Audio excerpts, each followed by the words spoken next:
Welcome to the Love Your Story podcast. How often have you thought about the importance of intentionally making your family, the people that you love, the most important thing in your life? Not just in word and intention, but in actuality. On today's show, I'm talking with Jason Martin, the author of This Is Your Captain Speaking, Life Lessons from the Journey So Far. As I read his book, it was easy to sum up the entire premise. It was make your family top priority, and the intentionality of making memories and recording memories and sharing memories with loved ones. In his heartwarming book that he wrote to his family, Jason takes us on this journey inside his life as a husband and a father and a provider and a family leader. You will watch as he shows you how to create a life filled with memories that your children will remember for the rest of their lives.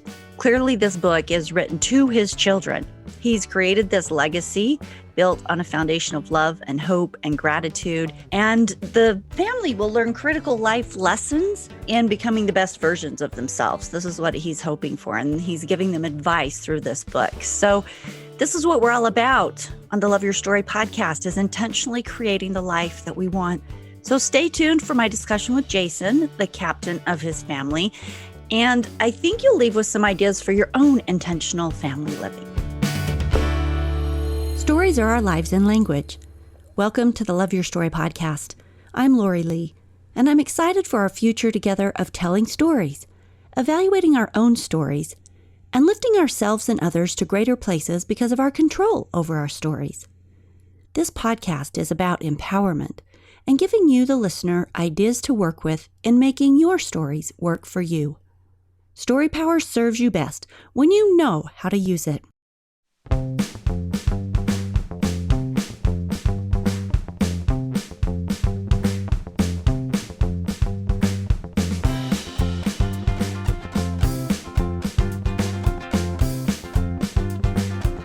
Jason Martin has no experience as a writer. In fact, he failed copy editing in college, but he is a believer in dreams and stretching. He's a former sports anchor and currently runs one of the most successful real estate teams in Washington, D.C. But above all of this, his family is his number one priority. He and his wife, Jennifer, have 3 human children and a dog named Scooby, which I can appreciate. I have a dog who is like family also. They live together. They have fun, wild, everyday, normal life. And Jason wrote this book specifically to his family, addressing them even in really unexpected places and whatnot in the book. As I was reading it, it was almost like I was peeking into being a voyeur into a very specific family journal, kind of. So there's no question that we are peeking into a compilation that he wrote for his kids. But in that compilation, we also see what it looks like to put family first. There's no doubt that he wishes to teach and support and leave a legacy of advice and family history. So, Jason, welcome to the Love Your Story podcast. Oh, man, I'm so excited to be here, Lori. I appreciate it. And I think I told you in one of your emails, I'm just a big fan of your soothing voice and the way you interview guests. I'm super excited to be on the show, and I'm honored. So thank you for having me. Ah, thank you. I was struck by one of the quotes. You start out your book with, quote, "Anyone who knows me will tell you that above all else comes family." So let's start out with the question, why? Why for you is that the thing that you just rally around? I rally around that for a bunch of reasons, but the primary one is that gives me clarity in everything that I do. So if I'm ever lost on a direction or struggling to figure things out, I just have to go back to what my number one priority is. And that always seems to provide the answer for me. And I think we live in a world that it's easy to go a bunch of different directions and look at shiny new objects and be all over the place. But when I need clarity, I go back to the thing that matters most to me, and that's my family. You know what I love about that is that you are clear. You are very clear on what that is, and you let that serve you as you make decisions. I think that all of us in life would be so much better off if we could do that. And I also think we give lip service to putting family first a lot. And not that everybody doesn't do a little bit in their own way, but it seems like almost a silly question of why is putting your family first important to you? Because it seems like a no-brainer. Everybody sort of thinks that's what they should do. But what that really looks like in action is maybe very different than, the decisions that we actually make in our everyday life. So I love that the go-to is when I make a decision, how does this affect my family? Is this in line with family priority? That's a very stabilizing decision-making go-to. Yeah, I need that in my life because opportunity does frequently come my way, and it'd be super easy to say yes to a lot of different things. However, I look at my schedule and my own rhythm and my own family and go, okay, 2 soccer games on a Saturday, hockey practice in the morning, and then Sunday. And all parents out there, they get this. I'm not telling them anything new, but I look at it and go, am I really willing to sacrifice what I have going on with my family right now? And usually the answer is no. And I want my kids and my family to experience the best of me, the best that I have to offer them. And the way I do that is by being present as much as I possibly can in their lives. I like to know what's going on in their lives. I like to know what page my daughter is on her current book. And I like to know what my youngest is thinking, which usually involves, hey, Dad, will you come jump on the trampoline with me? And my son, what's going on in his world as he's becoming a young man. So there's just things I don't want to miss. And I'm super aware of the fact that their time under my roof, so to speak, is really limited in our lifespan. So people think, well, we got a ton of time. Well, my kids are starting high school in the fall. My twins are anyway. And I know what that means. That means the ticker is on for them to be full time under my roof for like 4 years. So I don't want to let go of any of it. And that's what the book is really about, is just trying to capture it so that they know how I feel about them forever, long after I'm gone from this earth. And it's a nice reminder for me as well, selfishly, I'll speak selfishly, of where I was in my life at a point in time so that I can reflect on it and just be like, all right, I did it. And what my number one priority was and still is and always will be is that's it for me. Well, the book is a great gift to them, but I think the greatest gift is exactly what you're talking about, the fact that you will be there. And as they grow up, you will be a part of their life so you can talk to them, so that they will trust you to talk to you. Even the whole time that children are under our roof, they are not open to us that whole time. And I think that the more involved you are as they are younger, and the more trust that is built and the more they feel of your love, the more likely they are to be open and expressive, and you're able to have influence when they get into those years of trying to transition into adulthood that are so terribly difficult. Yeah. One person, another author asked me, said, how do you define success with the book? And I answered him very clearly. And I said, success is if my family reads it and they understand how much I love them. And I want to share with you, Lori, I didn't know how they would, I didn't want to make any assumptions that they would just absorb it, right? But within 24 to 48 hours, my family ripped through the book and we were in these conversations about their favorite chapters and the life lessons. And I was so overwhelmed with joy from that. Like the whole process, it was a success based upon that. And the funny thing about it is, no matter how hard I try, if I went every day and knocked on their door and said, here's the life lesson I want you to know today, the life lesson I want you to know today. You know how as a parent, you can you're constantly trying to get into your children's ear.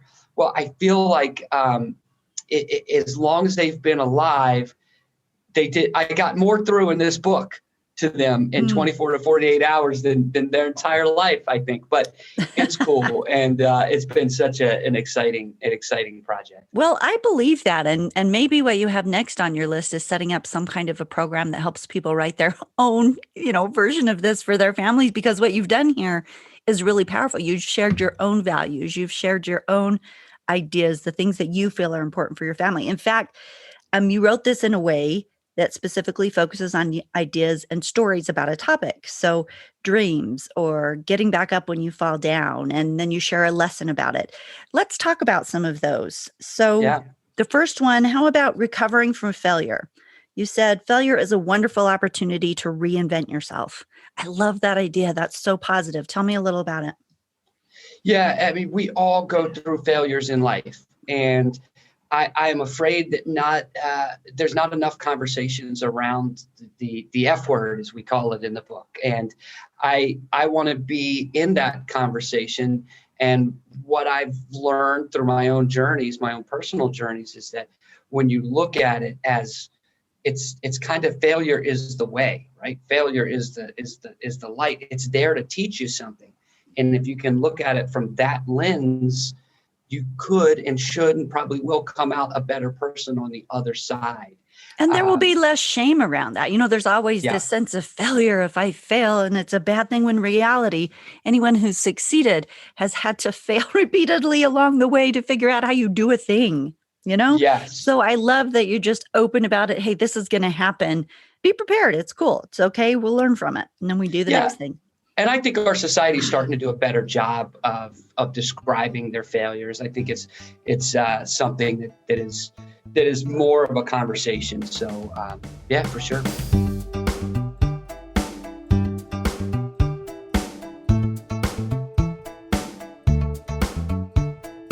A rising tide lifts all boats. You said, quote, when I surround myself with the right people, anything is possible, unquote. How do you teach this to your kids? Well, I just hope to lead by example. So they see the people that are in my world. And one of the folks in the chapter you're referencing is John Coleman. So John Coleman is a dear friend and a business partner. And we talk about him in the book. And my kids get to experience the goodness of John Coleman in their lives and his wife, Julia. So I don't automatically teach it, but I want to show them like, hey, this is what that looks like when you surround yourself with these types of individuals. And you got to give back to them as much as they give to you. But they can see it and they can witness it. So my hope is that as they go through their life, they'll look back and be like, hey, that's how Dad did that. That was pretty cool. Maybe I need to be surrounded with the right type of people here. So that's the thought behind that. And I like the idea that lifting up everyone who is important to you is a beautiful way to live, because it just is. If you are functioning from this place where the people that you love and that you associate with and that you do business with, that you're a lifter, that the people who get to associate with you, you're in the process of lifting. You're not only going to attract and do so much good in the world, but what a beautiful lesson to teach your children if they can grow up seeing that, like you say, through your example, but also, knowing and reading about it in your book, and they can incorporate that any part of that into their character and way of being. You've created wonderful people. Yeah, it's cool because the world really opens up when you're able to look at it that way. And it's that's kind of hard for some people to grasp is that concept, but really for the people that are really, really important to me in my world, my only job is to make sure that they're happy and to make sure they're in a good spot and to help them get to where they want to go. And that's the whole point of it is when you come from a good spot with the right people, the world opens up and as big as you can dream, double it because it's all about people and doing the right things with the people that matter most to you.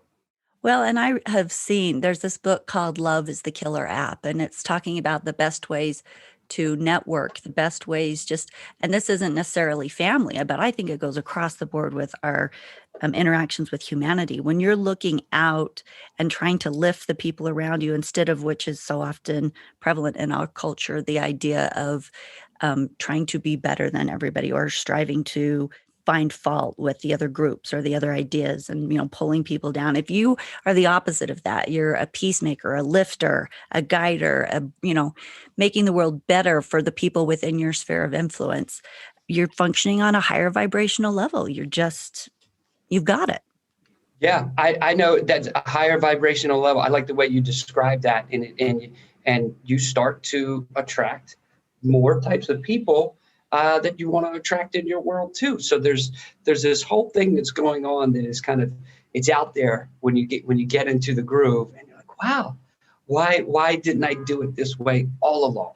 But we all have our own journeys, and I don't know, maybe I'm right where I'm supposed to be at the exact moment I'm supposed to be here. Yeah, well, and I like that idea too. If those of you that are listening are like, what's one takeaway? Remember this, go out into your life and try to make people's lives better today.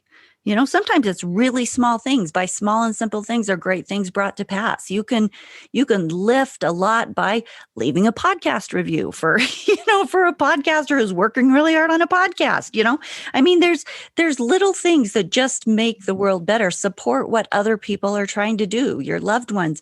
And it's really a very different way of living than the selfish, I have to do as much as I can do in a day, and rush, rush, rush for me, me, me. It's a very different mindset, but it's a really different way of living too. And I like how you brought up the point that it attracts people and opportunities, because that is the truth. When you are lifting and sharing, it attracts opportunities and people that will support you, and things will show up when you need them just because you function from that space. So I love this idea of a rising tide lifts all boats. Thank you. Thank you. Thank you. That's one of my favorites.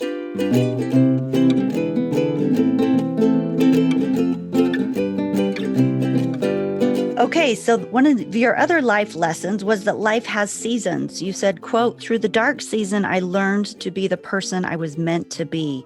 Use the dark seasons for good in your life." Love that. Love that. Yeah. Because so often we miss that that's our opportunity. So how do you do that? Well, first off, when you're going through it, let's go to the spot. When you're going through it, it's not easy. And whatever it is for you, and believe me, I'll just say it, everybody has an it that they go through. And I don't know what yours is, and you don't even necessarily know what mine is. But when you look back at it and say, all right, this is where I am, and how do I move forward from here? What direction do I want to go? Who do I want to be? The funny thing is, you start asking yourself these questions. And when you ask yourself the right questions, you start to move in a direction. And I call that direction the starting line. And wherever you are in your life, or whatever it is, when you start to move towards the starting line, you're moving in a direction. And if you allow that adversity in your life, if you look at it like that and you say, okay, I just tripped and I just fell down, but now I'm going to get back up. I'm going to dust myself off.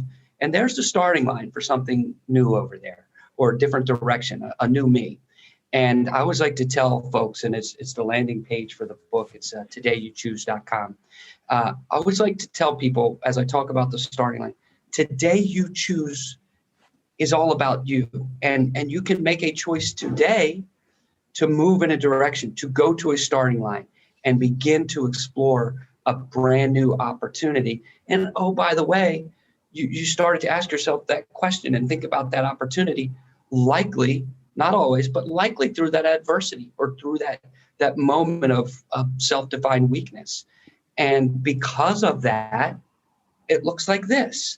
And when you're able to reflect on it, it's pretty powerful and it's pretty exciting. I think when we hit those dark patches in our lives, there's a space where we don't do anything. And we have to acknowledge that there's a space where we have to recover, where we have to catch our breath, where that's not the space where we jump up and be like, I'm going to learn something great from this. I mean, there's pain, and there's misery, and there's recovery, and there's catching your breath. But when you do get to the place where you can stand up again, depending on, how tragic this moment is, what you do and how you do it, and the story that you choose to tell yourself about what happened, meaning you can either go into a place of victimhood or difficulty, blame, bitterness, right? You can stay in those places for sure, or you can choose to say, what meaning can I find from this? What did I gain? And sometimes what you gain is just the relationships that you built when people came to support you, or whatever it is. I mean, there's always something that we learn, though. And oftentimes it's empathy or a greater understanding for the human family at large. But those things absolutely come back to what you said, Through the dark season, I learned to be the person I was meant to be, because it's those dark seasons that help us to form and learn and grow in ways that we can't in other ways. And so I think that's a beautiful way to look at it, instead of there's going to be dark seasons and that's going to suck. I love this, that the dark season, I learned to be the person I was meant to be. So that's Yeah. beautiful. And it takes time. Thank you for saying that. It also takes time. I don't want to overlook that. So whatever it is you're going through, or maybe you're not going through anything, but you will. And also understand that it takes time. And even though we're talking about the starting line and get back up and start again, there is that period in which you're talking about. And I'll even reference this book in it. And you, my first draft, I got punched in the gut by the editor because I'm in business and I'm an entrepreneur. And my first run at a book was an entrepreneurial self-help for business folks. And the editor said, whoa, you totally missed the mark. And that was the punch in the gut, right? And it took me 3 weeks to even think about writing the book again. But what the content editor did identify was, she said, you get really passionate about your family and you tell the stories through the lens of a father and a husband. I want more of that. And because that punch in the gut that knocked me down is a real life example, in writing the book, she identified that, and then the book just flowed. And I think I had to get punched to get what you see, or this is your captain speaking the book. What you guys will hopefully put in your hands or read on your Kindle. I needed to get knocked out, and I did, but I got back up. But it took 3 weeks, Lori, before I was like, am I going to finish this book? But once I did get back up, same thing. It all opened up and it started to free flow from there.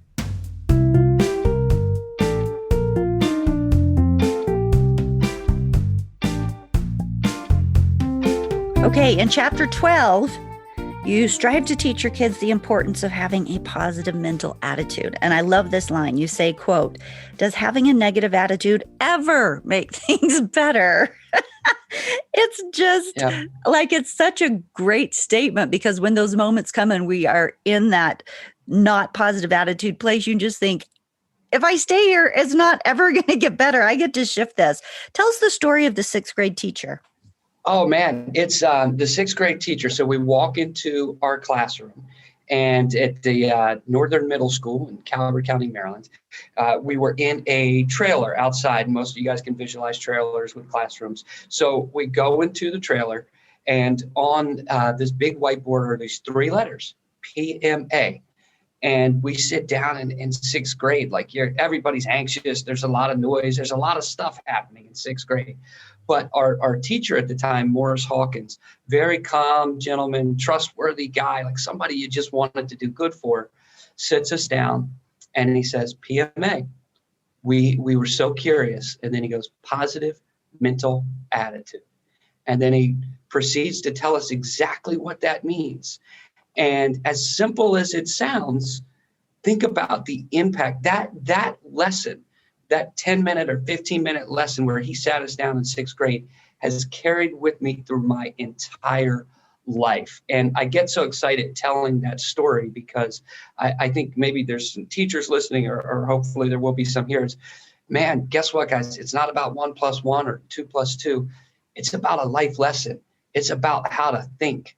And like, if you look back on things that have impacted your life, that was a moment in time for me that will stick with me until the day I die. So I wanted to share that lesson with my children. And the thing I love about it is it's so simple. It's so simple. But don't we need the reminder? And by the way, the challenge is for everybody listening is, tell me a spot where a negative attitude helped you with anything. And I'm not saying it can't be done. I would just like to know it, because as I look back on my own life, there's not a single moment where that negative attitude actually helped me. Okay, putting you on the spot. Do it. I knew you might. What do you do every day that shows that you put your family first? Man, every day. So we go to bed each night. There's always a hug and a kiss for sure that says, I love you. We always do that. I don't walk out the door the next morning without saying that to my family as well. So like that simple move of that, like, I'm going to miss that when they move out of the house. I will legitimately cry because I don't have that like we'll still be able to pick up the phone and call, but they're not going to want to hear from dad. I love you every day when I pick up the phone and call them. So that is a staple every day. And then I like to just have a quick conversation with them about what they did for the day. Like, what did you do? And then ask them a few questions around it. Because I hate to say it. Well, I don't hate to say it. It's just reality. With children, they don't necessarily want to talk about you or mom or your day. They want you to know how their day went, and they want to tell you about how their day went. So I just like to be present in that conversation. So like the game I play with my daughter said, guess what page I'm on my book, Dad? I'm like 128. She'd be like 170. That lets her know that I'm fully engaged in her world. And I like to do as much of that as I can each day. And that's what they get excited about. Even the book, I've actually stopped talking about the book with them unless they approach it with me, because it's, I'm doing podcasts and we're doing book signings and stuff like that. I only want to talk about the book with them if they want to talk about it with me, because I want to make it about them. And I'm cautious not to make it about dad. Like, hey, check out dad. We're on Amazon, or check out dad's book signing. It would be easy to do that. The book is for the goodness of them and the joy that they bring to my life. So I want to keep it that way. Does that make sense? Absolutely. And they will always have that book there that they can go back to after you're gone, or when they get into a tough situation in high school, that, they can open it up and read. I mean, by putting it into book form, you've really created a resource for them, which is wonderful. Yeah. And I hope anybody listening is, if you can think of a way, and you're welcome to connect with me. Again, I know you'll mention it, but the landing page is todayyouchoose.com. It doesn't have to be a book for your family. It could be a simple take pictures and share pictures with them once a week, little things so they know that they're your top priority is the way to go, and watch them light up when you do it. Like kids, they sit down and look at pictures, right? Who do they want to see? They want to see themselves. I love that idea. And that's cool. Yeah, that's brilliant. The idea of sharing pictures, because it also solidifies memories. I have a big picture board up in my dining room where I'll print off pictures, have them printed off of any of our adventures, our camping trips, our river rafting, whatever we do, and put them all up there. And it just solidifies that you did something. If you're ever thinking, oh, my life sucks, or we don't do anything, you look up at the board and you got nowhere to go. You're doing lots of fun things as a family. There's proof. There is proof, and Google Photos will do it for you too. As a matter of fact, I'm enjoying Google Photos, which hits me up like your memories from 5 years ago, and I'll be like, kids, look at this. So it's pretty amazing. You could do that. Idea. You could journal, just once a month journal for them. It doesn't have to be every week, but journaling is a powerful thing to write down your family memories. In fact, kind of the book sort of started from that spot for me. And then you could do that. I have a dry erase board in my shower, where most of our family shares the same shower. Not all of us, the twins are in a different one, but the youngest. So I'll leave a little note on the dry erase board for her, and she'll pick up on it. There's all these little things you can do so that they know, hey, you're it for me, guys. You're the number one priority. And it's a fulfilling way to live, Lori, and it makes me very, very, very happy.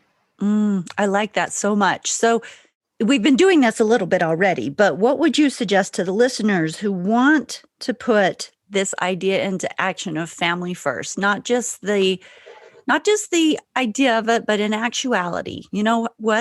What can you do today to kind of start making that a reality? So it has to be a choice. And we talked about that. That's why those are my 3 little buzzwords. Today, you choose. It needs to be a choice.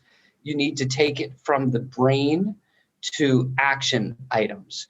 And I've given you a few already, but I encourage you to think about it daily. So however you need to remind yourself daily to make your family a priority, just do it and start from there. And like I said, pictures or dry erase board or journaling or just a question of what page are you on the book, and almost give yourself a little check.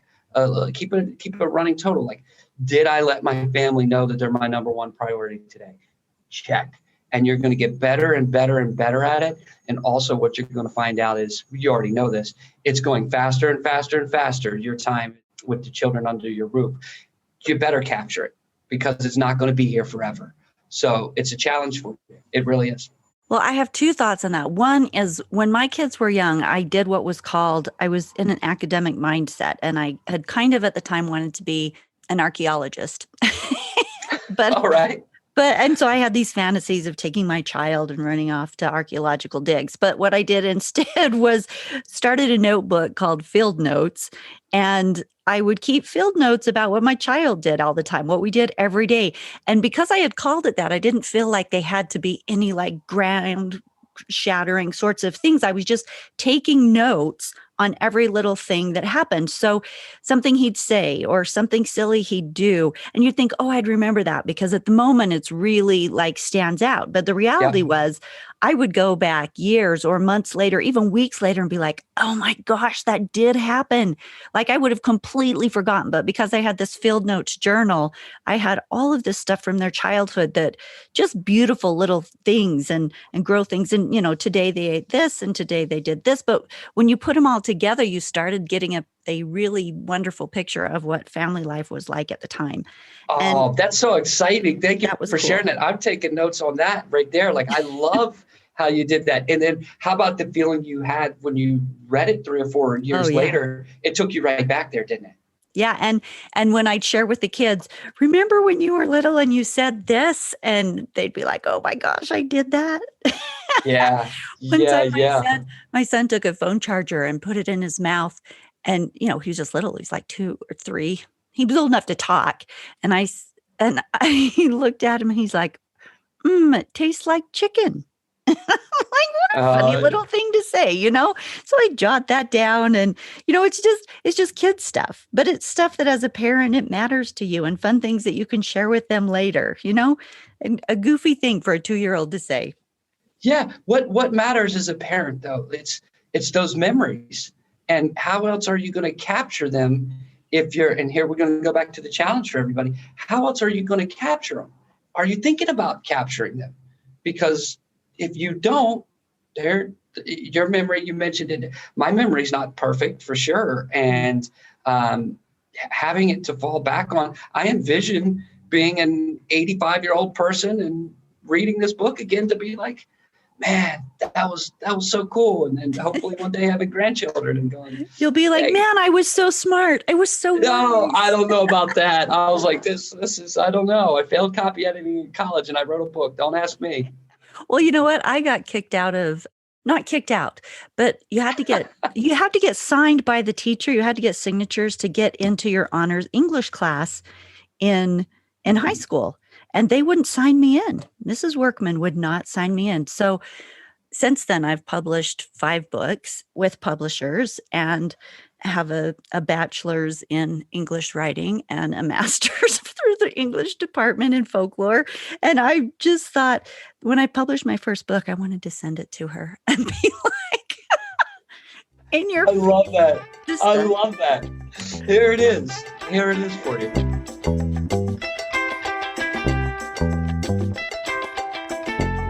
So, okay. So this fabulous book, the thing that, well, I love what it is to your children, but I also think it's a beautiful gift for those of us who get to read it because it shares an example and will give you ideas of what it looks like to really, to put family first, lessons, how to share them with your kids, all sorts of things that you can gain from Jason's book here. So that being said, where can they get a copy of your book? Sure, they can Amazon. It is fully available there. And there's a funny thing about that. It's This Is Your Captain Speaking. There's a couple of other books with the same title, and but you'll find me there. Remember the Love Boat guide? Did you ever watch the Love Boat? I did. I had Okay. to sneak, though. My parents didn't want me to. I had to hide behind the chair at night. All right. So he's got a book called This Is Your Captain Speaking. If anybody knows him, I want to connect with him and get a picture next to the Love Boat guy with That'd our be two. great. This Is Your Captain Speaking. But check it on Amazon. And then if you want to go to my landing page again, it's todayyouchoose.com. And you can connect with me there. And you can also order the book there. I got some pictures of my family up, and you get to know us a little better. And we will have links in the show notes on loveyourstorypodcast.com for this episode. All his information will be there, links to buy the book. Again, it is This Is Your Captain Speaking by Jason Martin. Thank you for being here. Do you have any last words of advice or things you want to share? I always have plenty of advice. I don't know if everybody's always going to listen to it, but if you take nothing else away from today and you start asking yourself some questions about what it is you want to accomplish while you're here and for certain types of people, that'll make me happy. If you just start asking yourself some questions about what it looks like for you and whether that's in family life, or if you don't have a family yet, that's okay too. Just ask some questions. Where are you? Where do you want to be? That'll make my day. See, and this is all about, we bring it back to intentionally creating the life story that you want on purpose. And I'm super excited to have had you on because the idea of working family into this, we haven't really talked about that on any of the other episodes. We've talked about overcoming and shared people's stories of achievements and overcoming hard things, and the importance of motivation and thinking highly of yourself and positive mental all of those things, but we haven't really talked about family before. So Jason, I appreciate so much that you wrote the book. I appreciate so much that you're willing to talk about it, because as you create your life story on purpose, family is something not to be overlooked. It's just something we should have talked about sooner, and I'm glad that we finally got it worked in. I'm honored to be a guest, and I so appreciate you having me. Thank you.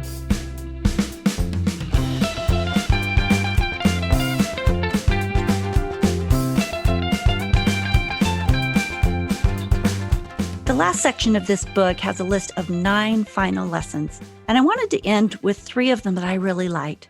The first one that I want to talk about is consistency. Consistency is required for success in life. As you create your best life story on purpose, be consistent with those things that really matter. Consistently be there. Show up. Consistently be kind. Consistently listen.